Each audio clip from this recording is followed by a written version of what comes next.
You know, what I think I love the most about Oshi is just how unexpectedly it can be.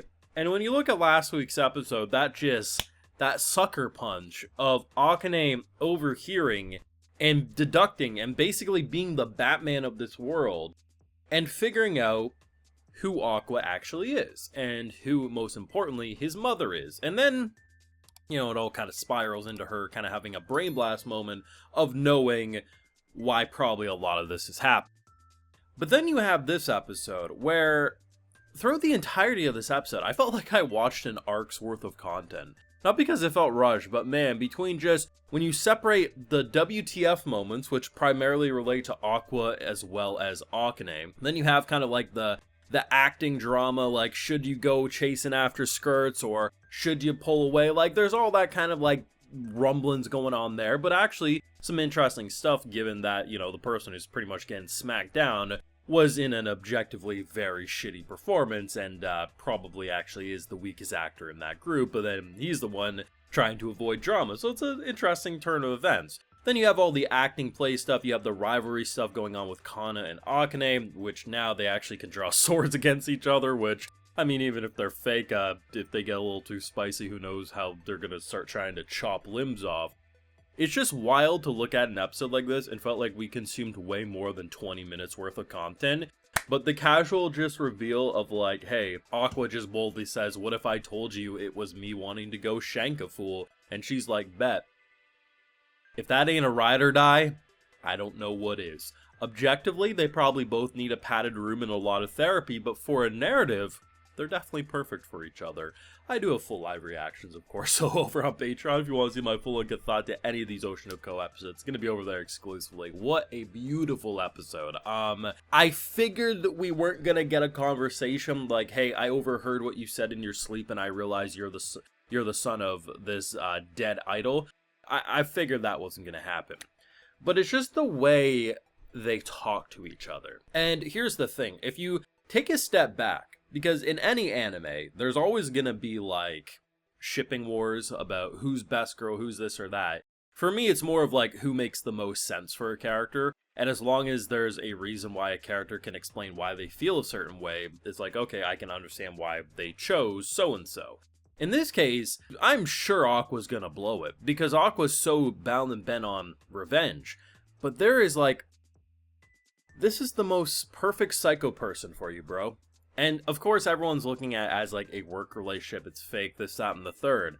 But if they can actually have a proper conversation where he knows that she knows everything and that she's actually supporting him in his crazy ass mission of revenge, the things these two could do together, they can literally either become the greatest heroes or villains that their world's ever known, because they literally are a psycho match made in heaven. But just that, the way he says it, and the way he performs his lines about how would you feel if my whole mission is to go kill someone in the entertainment industry, and without missing a beat, every bit of life went from her eyes, and she's like, I'd be basically right there with you. You must have a reason to feel, and I'm like, it's messed, it's twisted, but you can't say that ain't perfect for him. Now, I guess you could also make the argument having someone who really wants to support your murderous mission maybe isn't actually what he needs. He needs someone to reel him in and maybe get him to drop the revenge. You can make an argument for that. But as it stands, our boy is very broken. He actually does have much more of a passion for acting right now, which was a big part of this episode about why, he hates his previous acting. Hell, even Akane kind of recognizes that. It kind of feels like, I guess the best way I would describe it is it almost feels like the way his acting is like the only time his true emotions can come out is when he mentally shatters and breaks. And obviously we see what that does to him. So all the other things, it's like technically and objectively, he is doing the emotion that is there, but it's because it's almost so perfect, it feels so fake at the same time, like something's missing. And it's going to be interesting because we actually are already at the stage play, right? We're already at the stage play, and it's gonna look good. We've already had a taste of what animation can look like, from sword swings to how they can spice up the color palette as well. This is going to be one of the better animated things of the season, I think, for sure. Next week's episode, that is, unless they bamboozle us and make us wait a bit longer because they're going to do flashbacks or something, I don't know. But either way, like, this is going to be a stunning performance, but it has opportunities to crash and burn.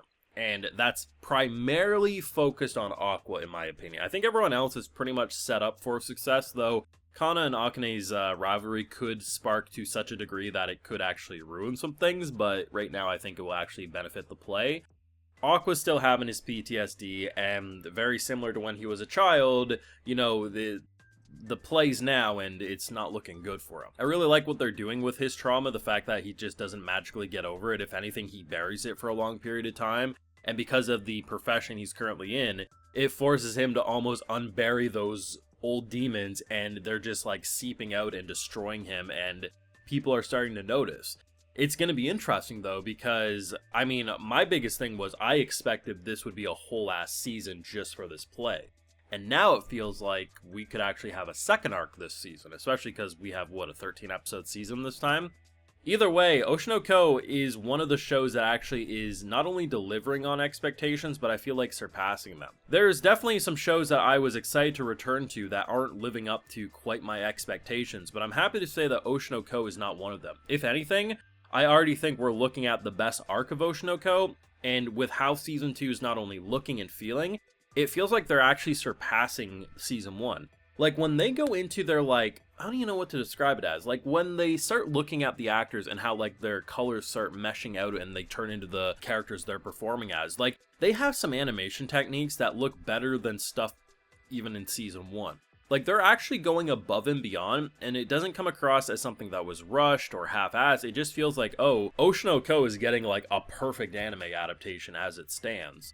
Now, can they keep it up forever? Who the hell knows, but all I know is that most people consider this to be one of, if not the best arcs, and it's just nice that, at the very least, this is getting, like, seemingly the best anime adaptation you could ask for. Either way, though, this was interesting. I mean, a part of me was kind of hoping that we might be able to have a conversation with these two now that she overheard so much last week, but instead they decide to introduce the concept of like, oh no, she's actually quite literally a ride or die, which is probably perfect for him, but maybe objectively it's also not good for him because it'll keep him in an unhealthy mindset. I don't know. And then you have all the other stuff with every other character and just all the little conversations. The rivalry stuff is obviously remaining to be interesting, but a surprise kind of sucker punch for me was actually when what's his name was trying to pick up the number, and then obviously shitty actor over here decided to kind of save the day, and then I felt all of his efforts just were kind of wasted because then Ruby just ended up getting the contact information anyway. It's like, love it. But let me know what you thought of this week's episode though down below. How excited are you to see the play next week? Do let me know. Be sure to leave a like if you enjoyed, subscribe if you're new around here, of course ring that bell. Like I mentioned, we also got those full live reactions over on Patreon, and hey, while you're over there, I'll also give you a video shout out. Alrighty, so today we got Devin Mitchell,